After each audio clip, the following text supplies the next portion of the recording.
asalaamaaleykum mbokki xarit ñi seetaan di déglu ci actuthies.com tey ji tamit ñu am jotaay di amal analyse politique jëmale ko nag ci situation politique ak actualité bi nga xamante ne tey jii li ko lëmbee ñëpp xam nañ ko ginnaaw rek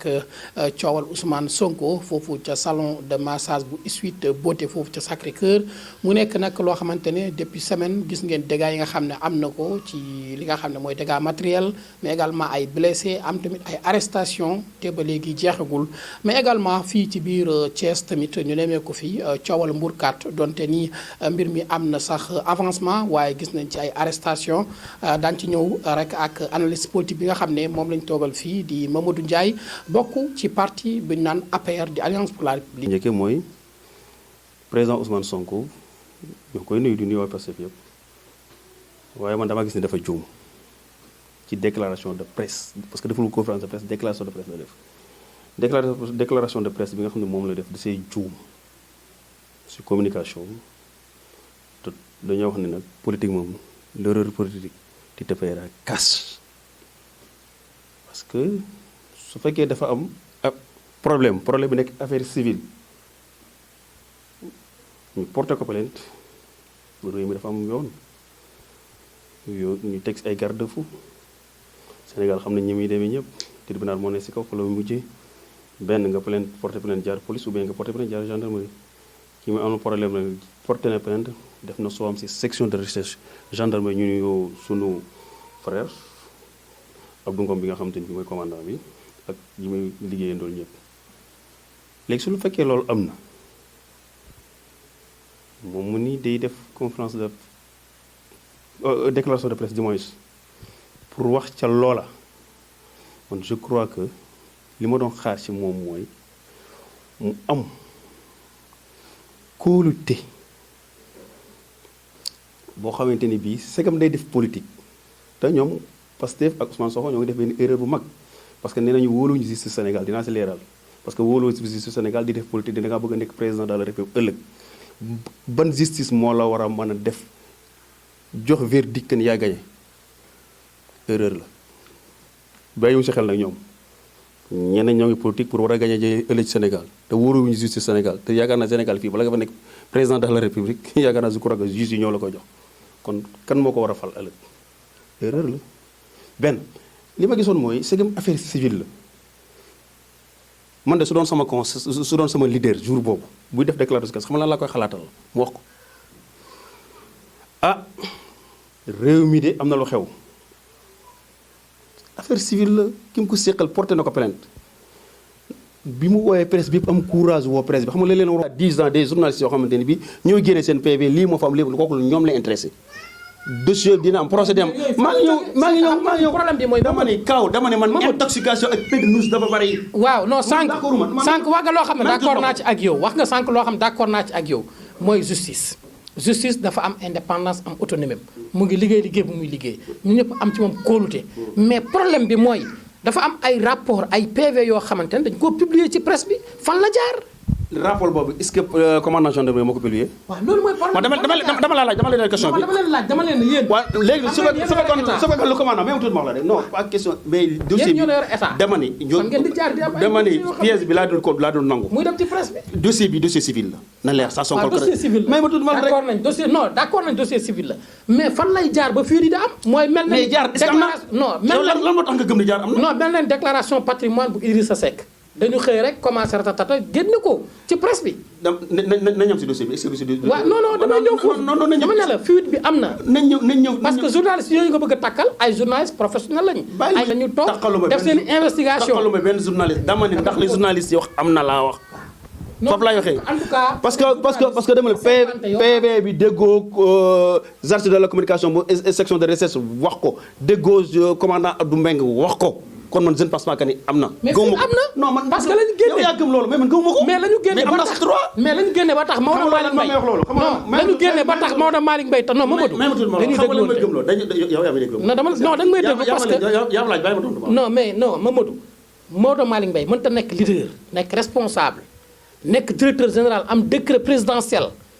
ñu tudd ko mu génn ci presse bi. plainte li may wax mooy ginnaaw bi mu waxee moom jéem a défendre boppam ba pare waxi boppam li mu si waroon teg mooy yéen ñi nga xam ne yéen laa bokkal Pastef maa ngi leen di ñaan man de su fekkoon sama leader la moom mu fekk muy wax bind li mu war a wax yéen ñi mu bokkal Pastef maa ngi leen di ñaan ngeen nangul ma lii may bëgg a def mooy lan affaire bi affaire civile la ki ma ko seqale sénégalais comme man wóolu naa justice bi jaar na fa mu war a jaar te man nag député la am na malaan kiiraay bu ma wër léegi li ma leen di ñaan yéen ñi nga xam ne bokkal naa ak yéen Pastef tamay seen njiit sa loola ngeen nangul ma lii may bëgg a def lan laay bëgg a def mooy dafa am malaanu kiiraay bu ma muur porté nañ ma plainte da ngeen may may nag ma maa ko dindil sama bopp du ma xaar mukk samay collègue di woote di ma humilier parce que immunité bi ñi nga xam ne mën nañu war a dindi humiliation la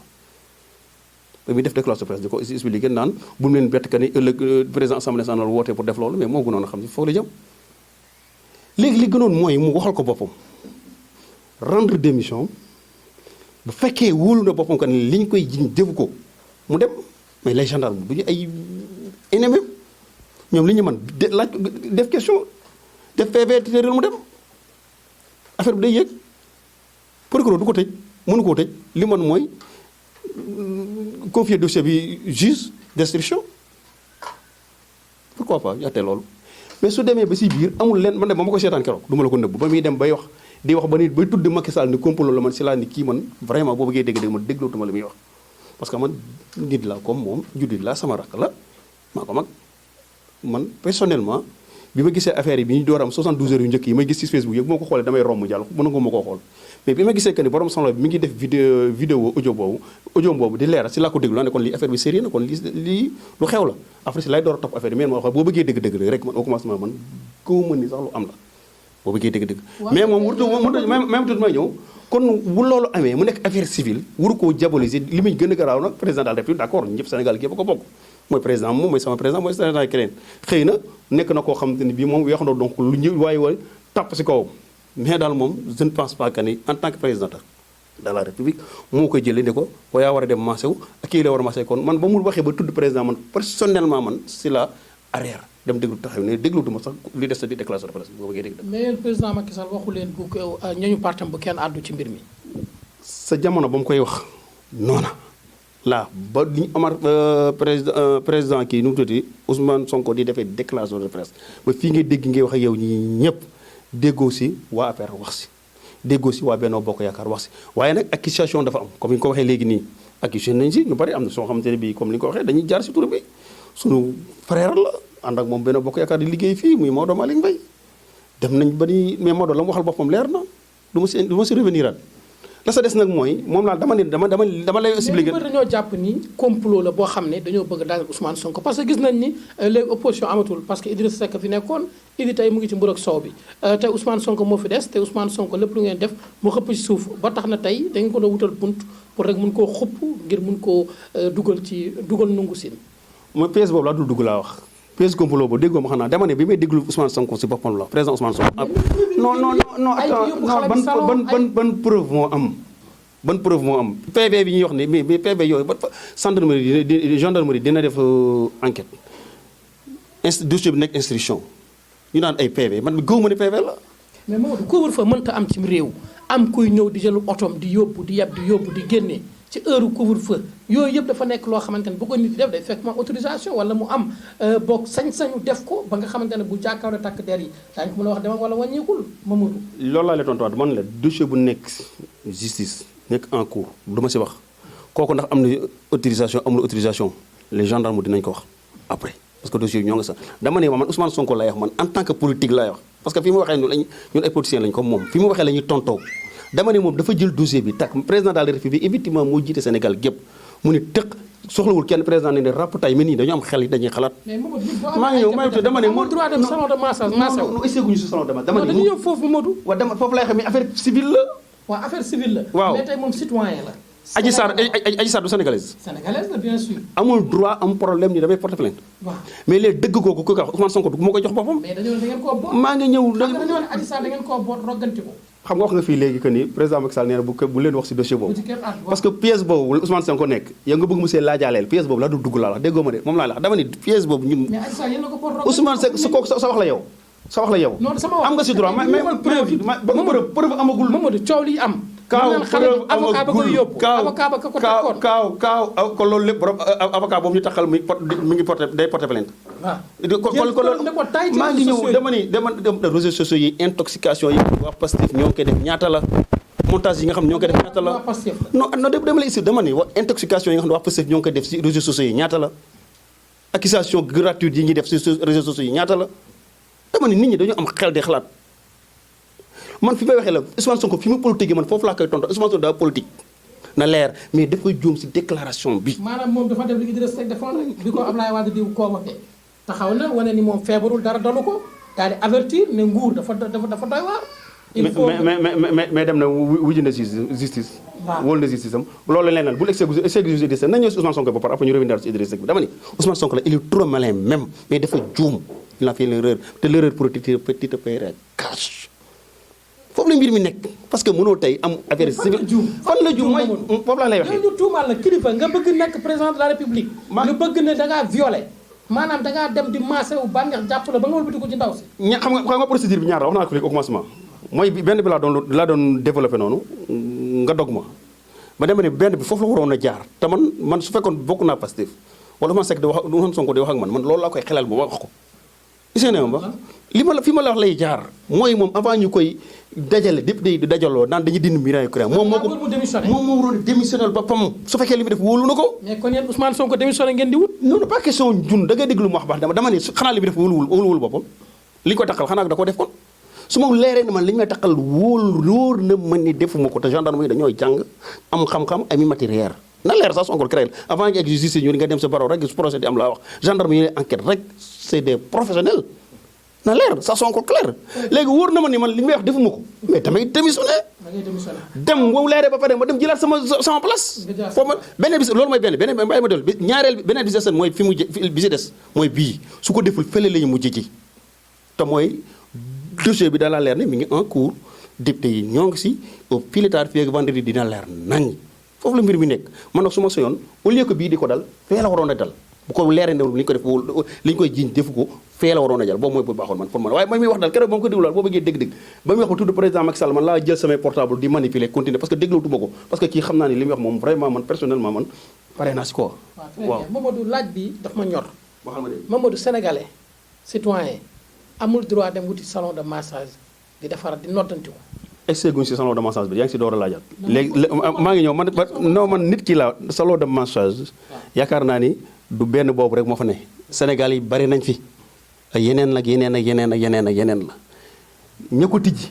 xëy na bu dul woon am ñu ñëw si ñoom du ñu liggéey dëgg la wala dëgg kon am na ñu ñëw si ñoom ñooy ñëw si ñoom xëy na am nañu satisfaction am na ne ma leeral la benn foo xamante ni bii man comme li ma la wax ne li mu doon wax noonu am na foo xamante ni maa ngi si doon ànd ak moom xam nga yow mi woote ñaata yoon nga ma woo ma jour feebar man la lu ma 3 jours yi dama tëdd affaire boobu jour ba may door a tëdd noonu couvre-feu boobu jour boobu dama tëdd ba guddi keroog dama doon jéngu génn lu ma dajal muy moom jaral na ma nelawuma ba bët set sama loxo bi metti mënul nii mënul naa bu ma génnee du ma am oto xam naa pharmacie bi ay garde mais lu ma fa yóbbu police laay dajal wala gendarme laay dajal nañ ma jàpp yóbbu ma après amul problème dérangé wu bu subaa ñu xool la ñuy def mais jaral na la ma ko mais tey bu ma demee lu ma yóbbu aw ma autorisation Ousmane Sonko député la am na autorisation la mu génne loolu privé am la du ma si dugg kee ndax am na autorisation am na kooku gendarmerie moo koy wax ñoom ñooy def enquête bi du mën ma ko dama ni dossier bu nekk en cours du mën naa si wax mais en tant que politique laa fi mu wax loolu moom daa jadd sa yoon woon ñan la wala jaar. très bien Mamadou léegi ñu ñëw ci benn question bi mooy gis nañ ni 6 heures du matin la gaa ñi daw dem assiéger kër Ousmane Sonko taxaw fa pour jàppale seen leader soutenir ko wuyu si déclaration bi mu def tey li fa xew muy yàqu-yàqu yi indi fi coow ñu gis sax société nationale di Dakar Dem Dikk dafa sax dakkaloon dem beeg dikk bi ndax commencé woon nañu caxatee li nga xamante ne mooy patrimoine bu Dakar Dem Dikk. parce que Ousmane Sonko moo leen woo moo def déclaration de presse bi la wax loolu waxee loolu ba pare wax te puis li gën a garaaw si wax ji mooy si xeex la ñuy yaroo si lañ màggee lan mooy loolu. xanaa xamul man au commencement dama la ko ne man mi di waxee dama mere woon ministre de l'intérieur ba ne bu may def émission dinaa ko wax ministre dinaa def président daal def mu wàcc ministre de l'intérieur man mi di wax yow Antoine Félix laa wax jom lu tax ma mere ko woon mooy dama ne Ousmane Sonko mënut a toog def déclaration de presse adduna bi ñëpp di ko dégg mu woote violence woote wax lu def li muy wax nga yow ministre de l'intérieur yor police yor lépp toog di ko seetaan ba toog di seetaan ba ñoom ñuy infiltré tumu tudde cité kër góor gi ba def lañ fa ba siège bu kër Ousmane Sonko ba loolu lépp dafa am man même tuuti ma wax la dama ne au commencement bi loolu di am man personnellement loolu laa jàppoon ba ne woon Antoine nii il faut que président jëlee ko fi indiwaat keneen même bu dul indiwaat Aliou Ngouille Ndiaye parce que wurtu seetaan loolu mais benn ma tuuti man noonu dama ne loolu sama xalaat la man la sama lu ma jàpp la non loolu laa jàppoon laa au commencement da ngay bàyyi ma leeral damay développé dama ne man au commencement bi loolu am loolu laa jàppoon mais li si des it mooy xëy na Ousmane li wax na li muy wax Sénégalais yi waa partem di war nañoo am maturité am conscience xool la justice ba def amuñu loolu dem nañu CGD nañu toog nañ fa bu loolu amee itam police bi mu dikkee demuñu fa woon pour jëli Ousmane Sonko na leer sax Sonko clair demuñu fa woon pour jëli ji ko demuñu fa woon pour mënati ko rassemblement boobu ñu nekk ak jamono bi mu nekk Covid bi loolu lañ doon jëli ji malheureusement nag la fa xew entre police ak militants yi ñëpp xam nañ ko. maa ngi ñëw nu pas question Dakar la ak Ziguinchor du Ziguinchor képp it am na lenn si Dakar am na du question Dakar cité góor gi la te du cité góor gi yëpp. maa ngi ñëw waaw mais parce que boo xam da koy wane pour yàq oto jàmbur ay alal jàmbur est-ce que amul ñoo xam dañoo leb pour jënd oto Ousmane Sonko leen koy fay ak ay militants est-ce que amul maa ngi ñëw auto police ba ñuy yàq état moo ko moom moo ko jënd te kooku procureur yaakaar naa dina def leen ak moom mais est-ce que ñu ngi yàq seen oto nga yaakaar duñu porter plainte Ousmane Sonko ñu ngi yàq seen oto la nga yaakaar duñu porter plainte Ousmane Sonko. wax nga wax bu am solo ci njëlbeen bi muy ministre de l'intérieur ginnaaw bu mu dégloo déclaration yi moom waroon na jël ay matuwaayam xam ni suba maanaam ci bis bi su topp que ni jafe-jafe dina am foofu ci cité góor gi. loolu laa wax ni man bi ma ko gis ni loolu la man foofu laa ko mën collé woon motif que ne loolu waroon ne def mais après li ma gis itam mooy li tax ma def état de grâce si moom mooy jàppoon na ni waa Pastef am nañu maturité koo xam ne duñu def loolu gisoon loolu la gisoon léegi bi mu demee ba xam ne ñi am ñëw maturité yi ak jamono Covid bi ñu nekk it effectivement la jël ay responsabilités léegi kon léegi non maa ngi ñëw rek kon léegi man non pas question xeeb maturité ak xeeb ça c'est deux bokkul non pas question xeeb xeex amul non demewul noonu dama ni li may wax la ko assumé li may wax si ministre de l'intérieur pas dégguma dama ko assumé laa wax dama ne Antoine laa wax pour man moo wur woon a xaar ministre de l'intérieur ba waa parce que def loolu man loolu laa jàppoon moo tax ma ne dama ko semé rek mais malheureusement heureusement que bi ñu kii itam mooy affaire da nga koy nangul ko ni li mu gisoon mooy que ni ñii am nañu maturité koo xam ne duñu def loolu segam def nañ ko nag léegi toog na ñëpp et puis ñoo koy ndamoo yëpp muy yow muy man kenn ñëpp a gis seen live yi li ñu doon def si kii bi segam Covid la dañu ko non wurtu am dafay jógee ak nu ko kaal lu ma xew dañ ko tas moo dem da tas nañ ko ça Sonko encore créé léegi nag la fa yàqu ak la ko yàq mooy la ma ña ñu yàqal Ousmane Sonko est-ce que mën leen a fay ki nga xam te ne mënut a fay 200000 pour massage est-ce que mën naa fay oto yooyu te beneen maa ngi ñëw dégg kaaw may moom eggale beneen bis des mooy beneen erreur bi Ousmane Sonko dox mooy bi loolu amee ba sa lan demee ña ñu arrêté bi mu jógee di xëy moom baalewul ak ña mu yàqu ña yàqule baalewul ak ña yàqule baalewul ak ña am blessure xanaa dem ñi nga xamante ni bii ñoom ay kiyam la ñu jàppoon ñoom la def cortège di leen seeti foofu lay profité nag féliciter encourager madame la ministre Fatoumata Tall bi nga xamante ni mooy ministre de la jeunesse kooku vraiment jël na ay responsabilités ñi nga xamante ne bii ay góor la ñu woon jigéen ñi nga xamante ne bii ñoom yàqal nañ leen jox nañ leen enveloppe recevoir nañ leen jox nañ enveloppe mais ñi nga xamante ne ay sociétés ku mel ne Auchan ku mel ne Total ak yenn oto yi nga kooku moom problème bu état la pelante leneen lay doon mais ñi nga xam ne ay jigéen la ñu woon du jënd seen marché di yàqu ministre de la jeunesse foofu dama koy applaudir ak sama ñaari loxo nee na Fatoumata Tall boobu dama koy taaj ak ñaari loxo parce que li mu def foofu vraiment ñoo ngi lay wax ni yàlla na la yàggal foofu si poste bi parce que vraiment li nga def noonu nee na Fatoumata suñu rakk la suñu jigéen la madame la ministre félicitations ci loolu waaw. alors très bien beneen bi ponkal yi ñuy tudd ci dossier bi ponkal yi bëri nañu de parce que tey bu ñu waxee ay avocat yoo xam ne dañu doon seeg indi Yaxam Mbaye indiwaat ñeneen tey ñu wax Maodo Malick Mbaye mouvement gëm sa bopp nga xam ne moom dafa yàgg taxaw. kaaw yaa ngi ma yóbbu si PV ba dégg nga di wane taxawaayu boppam. kaaw Maodo Malick xam nga après gis nañu tey ay responsable yu bëri fii ci Thiès génn di solidarité ak moom te teewul moom moo tax communiqué ñuy communiqué parce que moom la mu wax dafa leer nañ ci discours am. parce que kooku jarbaatam la mu ngi ko yor ci biir kër gi waaye nag amul yenn contrôle yi nga xamante ne moom dina ko def ci moom parce que ku ne ko am nga sa liberté am nga sa indépendance. mais mbir mi dañoo ne carrément ab complot la boo xamante dañ koo def pour daanaka. droit kam nit kawuma loolu. mais est-ce que yow. parce que PV waaw Mamadou voilà très bien léegi. vrai PV bi procureur moo ko yore. waaw Hissène Ba confié na ko juge bi mu ko jox instruction la ne Hissène Ba Ousmane Sonko. Assemblée nationale si collègue am dossier ma nga foofu nañ bàyyi ba loolu pare bu loolu paree procès dina am lu xew ñëpp dinañ ko xam waaye dool man si politique laa la wax bi nga xam te Ousmane Sonko teg ne PSM pour dugal si ndëng ni sa dëkk dama ne lépp lu mu def ba foofu xaw ko lésir min xalimun lépp lu mu def xam nañ ko dañoo lànk ñoo bañ duñu ci dugg nee na bëri na ay responsable APR yoo xamante ne tey dañu ànd ak Ousmane Sonko ci biir APR lañ nekk ak Ousmane Sonko bëri nañu xam nga leen bëri nañ xam nga leen xam nga wax ma si ñaar non dama la ci wax ñaar mais yéen xam ngeen ko seen parti xaw ma ban benn bokk yaakaar ban affaire ñan su fekkee xam nga ko da nga naan diw ak diw bàyyi nañu affaire dafa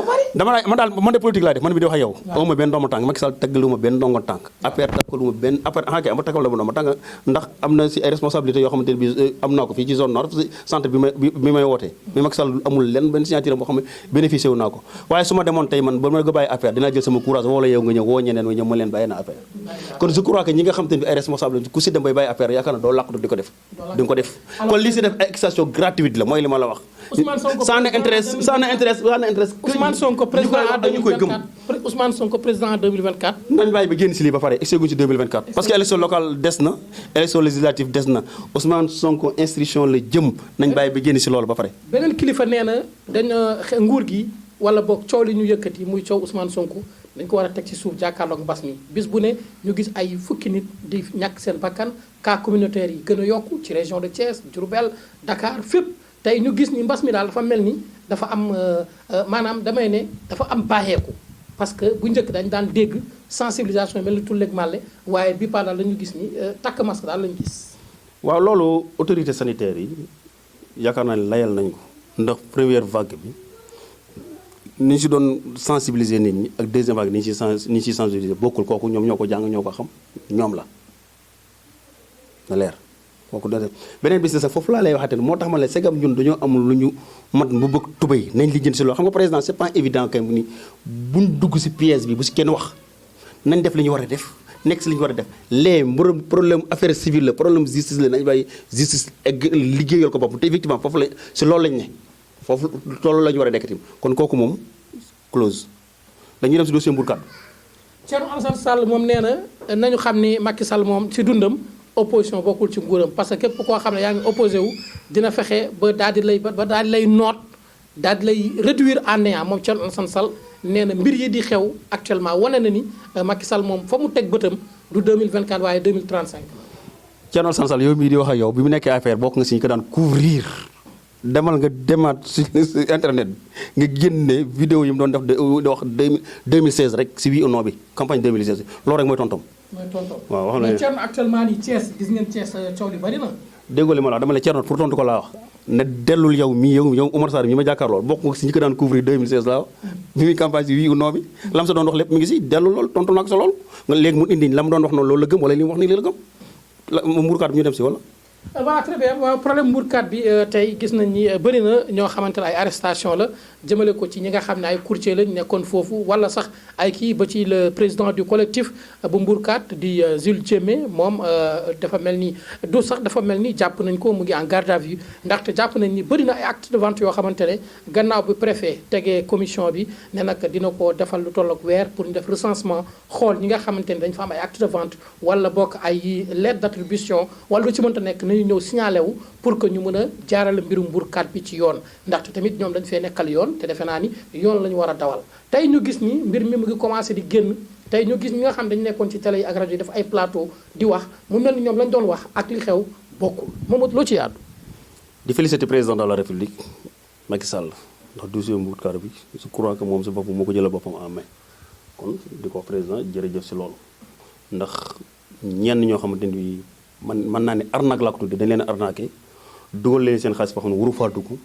ñu def loo xamante ni bii am yaakaar ni am nañ kër amuñu kër ba gendarmerie état bu fekkee dafa ni day jouer day teg mbiram si yoon rek war a def yoon amul négociation xoolul masla day toj bañ jëlee comme commencé tojatin président yégee nee nañ arrêté loolu di féliciter monsieur le préfet Moussa Diagne comme li nga wax noonu commission boobu mu teg di féliciter monsieur le receveur des domaines bu Thiès bu muy jibisi vraiment taxaw na si moom itam gis nga dégg nga li mu waxee taxaw si tim taxawaay bu am solo boo xamante ni bii yaakaar naa ni instruction yi nga xam ne président joxe na ko suñu paree si lii dinañ sa jëm léegi nag li nga xamante ne bii tey DSCOS def na ko gendarmerie commencé préfet teg na commission bi arrestation mi ngi am effectivement c'est très normal li tax c'est très normal mooy que ñiy jënd wala ñu doon jënd am na si ñoo xam ne peut-être xamuñu li ñu doon def mais ñi doon jaay peut-être am na si ñoo xamante ne bii xam nañ ñoom li ñuy def yomb na nag trop loo xamante ni ñëpp ko bopp te gis na boo demee domaine ñoom dañ lay wax ni ñoom bu ñu fekkee ni jox nañ leen sax loo xamante ne bii extrait de plan bu ñu war a nattal bu ñu war a jéem a xool la ñee maanaam benn groupe la woon boo xamante ne bi la maanaam ñoo day mel ni seen suuf la daal ñoom ñoo ko moom ñoo ko téye woon ñoo si def seen yéenewuñu nag kenn kaso man yéenewuñu te petit kenn leen tamit mais téye loo xamante ne bi ñëpp ko bokk nga moomu leel ka sa bopp yow di jënd di def sa poos di jaay di jëndi oto di jaay di def loolu kooku nag après sa responsabilité du dikk na nga assumer peut-être préfet daf leen a piégé bu tegee commission bi itam acte de vente boo gis ko ne nekk am na ku ko signé am na ku ko jaay bu boobaa dañ la woo li nga jaayul wax nga jaay ko loolu la rek leneen li sa des mooy li ma la wax rek peut-être état la nañ bàyyi mu ñëw waaye li nga xam ne leen rafetlu nañu ko daal mooy le président waxoon décembre 2017 bi mu ñëwee fii di def inauguration KMS 3 bi te it war see taxaw nii muy déclenchement forêt classe bi muy 400 hectares yoo xamante ni bii yaakaar naa Thiès yu bari war nañ see am su procédure boobu lañ ne di waxati président ki nga xamante ni mooy comme la xam receveur des domaines JBC bi nga xamante ne bi ki nga xamante ni mooy président muy Pascal John li fi nekkoon ñoom ñëpp liggéey nañu liggéey bu rafet waaye yàlla def na tey moom si moom la mbir mi toll yàlla na yàlla def tey liggéey boobu nga xamante ni bii état yaakaar na ko si moom ba mu war a jaar si moom mu réussir ko moom JBC di sant bu di ko remercier bu baax it li tax ni ko remercier bu baax JBC ñëpp xam ne dëkkul Thiès fonctionnaire la affectation moo ko fi indi mais gis naa que ni mi ngi jàppale Thiès waaye